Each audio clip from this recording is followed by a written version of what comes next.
Well, my name is Tyler Lotz, and I work primarily in ceramics, and I'm a professor at Illinois State University, and I'm an artist in McLean County.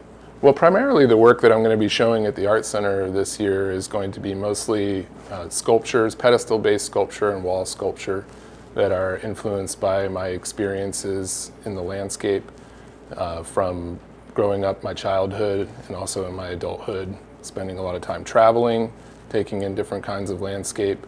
But mostly I think it's about when I'm processing it when I return and the way that I'm feeling about it in hindsight. So some of the shapes and forms that I'm working with and colors really and textures that I get from different clays and different surfaces in the clays, these are all inspired by experiences that I've had walking on a trail or spending time. I spend a lot of time in water. I'm a fly fisherman, so I spend a lot of time ankle deep or knee deep, standing in cold water, looking up at cliff sides, looking at striations and in the rock forms. One recent trip that I just took in Colorado, I went hiking in the Black Canyon of the Gunnison River, and I'm looking up at 2,000-foot cliffs in a river all by myself, freezing my butt off. And when you see that kind of a landscape from down inside of it, it's an entirely different experience than seeing that from above. And I like to think that my pieces can somehow hold both of those points of view of a particular landscape. And then again, as I mentioned, somehow capturing some sort of a view from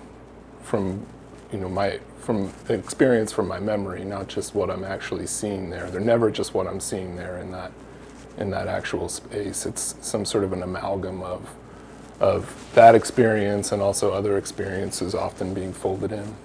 I think mostly this more recent work, as you can see from some of the pieces here, they're a little bit darker than some of the work has been in the past. One of the things that is happening just as it's also happening as a natural byproduct of working with the materials. So I'm choosing clays and underglazes and glazes that in some cases are inherently darker. Like iron is a major component in a lot of clays, which gives you the dark browns or even the light browns that you find in clay.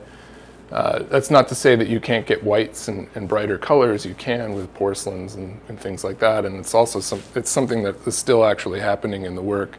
But I think one of the things that I was trying to get to happen in the work is to make it at moments feel a little bit more like the actual experience that I was having.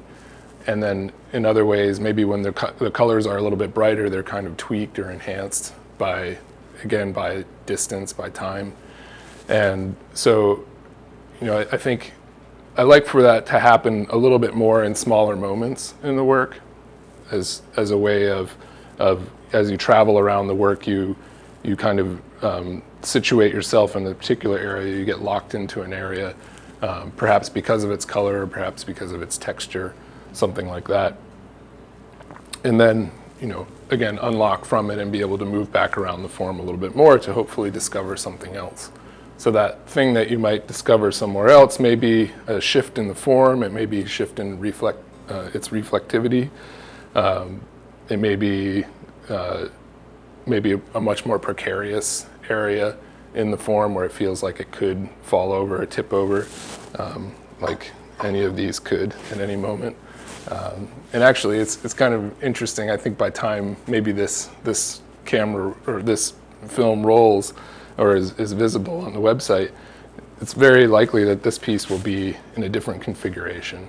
So I'm working a lot in a collage-based manner right now, which I started doing probably about 10 years ago. I started working a little bit more collage-oriented.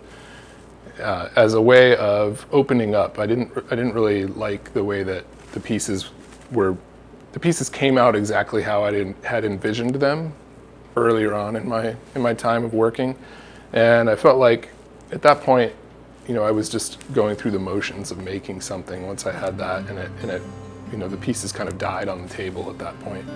So, in this situation here, I'm making all of these pieces in parts, little sections of clay like this, little extruded loops of clay or something that's squeezed and pinched and shaped and then underglazed and left dry.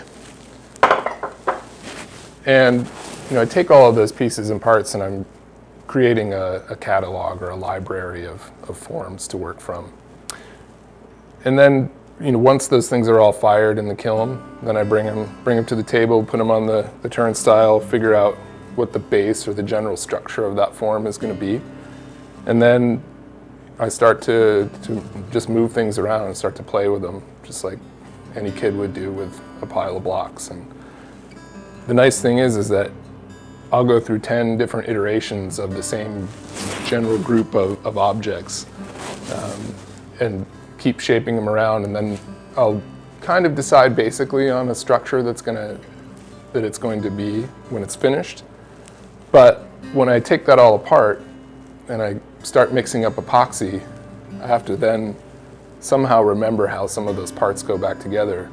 So again, there's all these places where I'm stopped from doing this thing that I have kind of predetermined or decided. There's always something new that comes into the fold. As I'm composing these, you find an area like this is very much unresolved for me right now and in process. And then, it starts to, as I come around to this side, I'm starting to like what's going on in this section.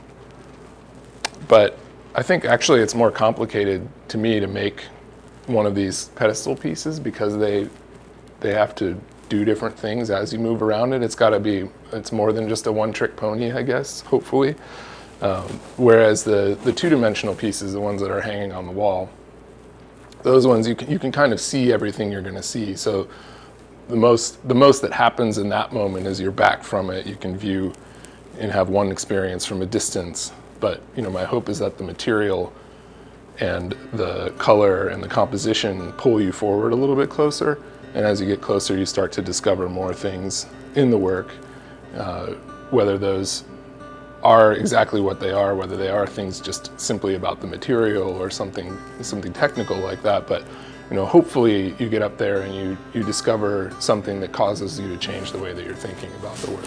So the title of the show that Megan and I came up with, well, I'll give her most of the credit for it, is Traverse. And one of the reasons that it resonated with me is that I think one of the inspirations for the work that I make is when I go out into landscape, whether it's in Montana or Colorado or any place in between.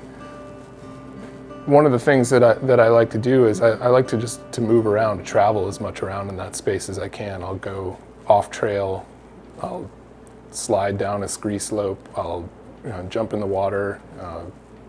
It's about making sure you're absorbing every little bit of that space and not just necessarily staying on the path. And I think about that kind of thing happening in the work as well, where you really don't really settle into one particular place to view the work. Whether you can walk around or zoom in and zoom out, they're all kind of ways of I think of traversing the work.